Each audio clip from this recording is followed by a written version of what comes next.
ছেলেদের চুল কাটারও ছোট বড় রাখার ইতিহাস আসলে মানব সভ্যতার প্রাচীন সময় থেকেই শুরু হয়েছে এবং এটা শুধু সৌন্দর্য বা ফ্যাশনের জন্য নয়, বরং সামাজিক মর্যাদা, ধর্ম, সংস্কৃতি, এমনকি যুদ্ধের প্রস্তুতির সাথেও জড়িয়েছিল। প্রাচীন মানুষরা ধারালো পাথর, হাড়, শাঁস ইত্যাদি দিয়ে চুল ছাঁটত বা কামাত।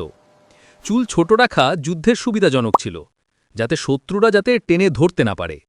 প্রাচীন মিশরীয় পুরুষরা সাধারণত মাথা কামিয়ে উইগ ব্যবহার করত, যাতে গরমে আরাম পাওয়া যায় এবং উকুন মাছি দূরে থাকে। অভিজাতরা সাজানো উইগ পরতেন মর্যাদা এবং পরিচ্ছন্নতার প্রতীক হিসেবে। প্রাচীন গ্রিসে লম্বা চুলকে স্বাধীনতা এবং মর্যাদার প্রতীক ধরা হতো, তবে সৈন্যরা ছোট চুল রাখত। রোমানরা সৈন্যদের জন্য ছোট চুল বাধ্যতামূলক করেছিল, এটা শৃঙ্খলা ও স্বাস্থ্য বজায় রাখতে সাহায্য করত। ইউরোপে বিভিন্ন রাজ্য ও ধর্মীয় প্রথা অনুযায়ী চুলের ধরন বদলাত। সন্ন্যাসীরা টনশের করত, যা ধর্মীয় প্রতীক ছিল। যোদ্ধারা সাধারণত মাঝারি বা ছোট চুল রাখত, যাতে যুদ্ধক্ষেত্রে বাধা না হয়। ইউরোপে রাজা প্রভুদের মধ্যে লম্বা ও কার্লি চুল বেশ জনপ্রিয় হয় তখন, সাথে উইগ ফ্যাশন। 1800 শতকের শেষ দিকে বিপ্লব ও শিল্প বিপ্লবের সময় ছোট পরিপাটি চুলের স্টাইল সাধারণ মানুষের মধ্যে ছড়িয়ে পড়ে। বারবার শপ বা সেলুনগুলো তখন থেকে জনপ্রিয় হতে শুরু করে। 19 শতকে ভিক্টোরিয়ান যুগে পাশ কেটে মাঝখানে সিথি পরিপাটি স্টাইল।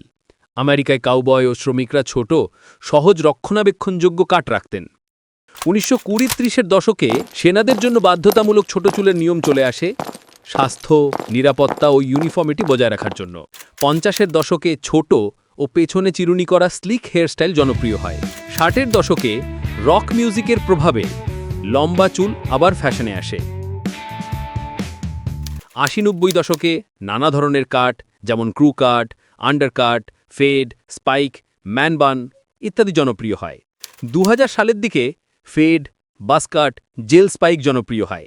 2010 সালে আন্ডারকাট, ফেড, ম্যানবান আর 2020 সালের দিকে স্কিন ফেড, টেক্সচার ক্রপ, লম্বা ও প্রাকৃতিক লুক চুল ফ্যাশনে আসে। আর এখন চুলের স্টাইল কেবল ফ্যাশন নয়, এটা ব্যক্তিত্ব ও পরিচয়ের অংশ।